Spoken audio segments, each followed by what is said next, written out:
پچھلے دنوں ایک کاروباری بندے سے میری ملاقات ہوئی. اس نے کہا جی کہ میرے والد صاحب ہر سال پوری زکوٰۃ ادا کرتے ہیں. میں نے کہا پھر تو اور برکت ہوگی آپ کے کام میں. کہنے لگا اللہ نے اتنی برکت دی کہ ہماری سوچوں سے زیادہ. میں نے کہا مجھے کوئی واقعہ سنائیں.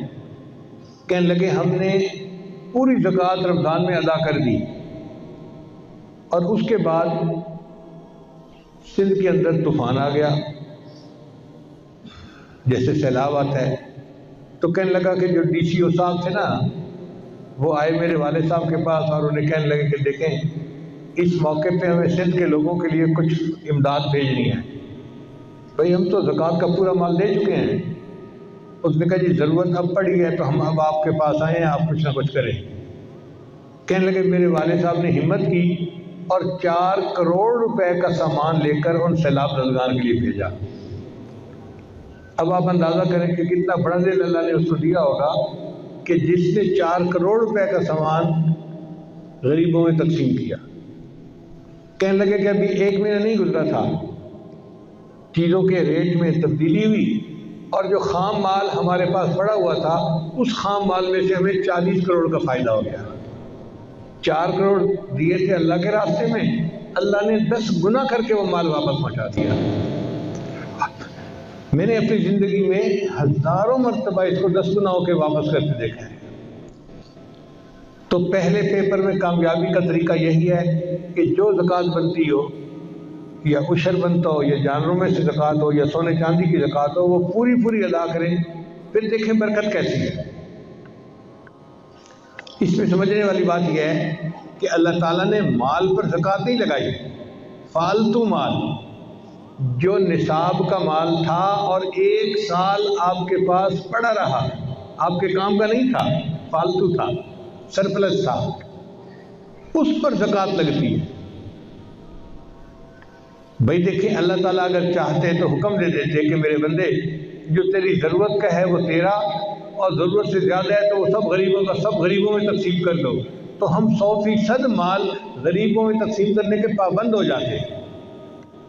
مگر میرا مالک کتنا کریم ہے, اس نے کہا نہیں, جو تمہارے پاس فالتو مال ہے نا اس میں سے 2.5% تم غریبوں میں تقسیم کرو اور 97.5% جو ہے وہ تمہاری تنخواہ تمہارے لیے حلال ہے.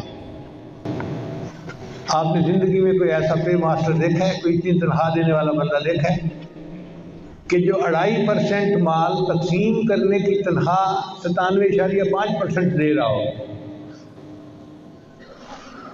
اور اس سے مال اللہ کی حفاظت میں بھی آ جاتا ہے. چنانچہ جو بندہ زکوٰۃ صحیح طرح سے ادا کرتا ہے نہ اس کے گھر میں آگ لگتی ہے, نہ اس کی چوری ہوتی ہے, نہ کچھ ہوتی ہے, اللہ کی حفاظت ہوتی ہے.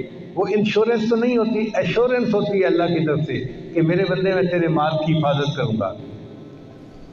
چنانچہ دارالعلوم دیوبند کے ایک خزانچی تھے, نواب صاحب تھے, اللہ نے ان کو مال بہت دیا ہوا تھا اور ان کے دارالعلوم دیوبند کی جو پیسے کا حساب تھا وہ ان کے ذمہ تھا. انہوں نے اپنے گھر کے ایک کمرے میں وہ پیسے صندوقچی میں رکھ دیے تھے. اب اللہ کی شان دیکھیں کہ کسی چور کو پتہ چل گیا کہ ان کے گھر میں مال بہت ہے. اس کمرے کو انہوں نے چھوٹی سی تالی سی لگائی ہوئی تھی.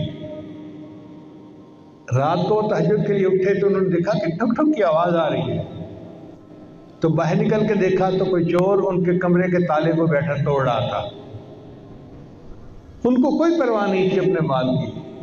دیکھنے کے بعد وہ آئے اور اپنی تہجد پڑھنے میں لگ گئے. جب تہجد پڑھ کے فارغ ہوئے تو پھر فجر کا وقت قریب تھا. باہر آئے اور انہوں نے آ کے اس کو کہا کہ اے بھائی ساری رات تو ہو گئی تالے کو توڑتے ہوئے, یہ نہیں ٹوٹا تو اب تجھ سے کیا ٹوٹے گا. وہ چور سمجھ گیا کہ مالک گھر کا جا گیا تو وہ بھاگ گیا. یہ مسجد میں نماز پڑھنے کے لیے آئے اور مسجد میں جو بزرگ تھے ان کو آ کے کہا, ان کا تقیہ کلام تھا اللہ کے فضل سے, ہر بات کہتے تھے اللہ کے فضل سے, اللہ کے فضل سے. چنانچہ آ کے ان کو کہنے لگے حضرت آج تو اللہ کے فضل سے اللہ کا غضب ہو گیا. اب وہ حیران ہو کے سن رہے ہیں کہ یہ کہنا کیا چاہتا ہے. حضرت اللہ کے فضل سے اللہ کا غضب ہو گیا. تو انہوں نے کہا بھائی مسئلہ کیا بنا. کہنے لگا کہ چور ساری رات میرے کمرے کا تالا توڑتا رہا, معمولی تالا تھا, اس سے تالا نہیں ٹوٹا.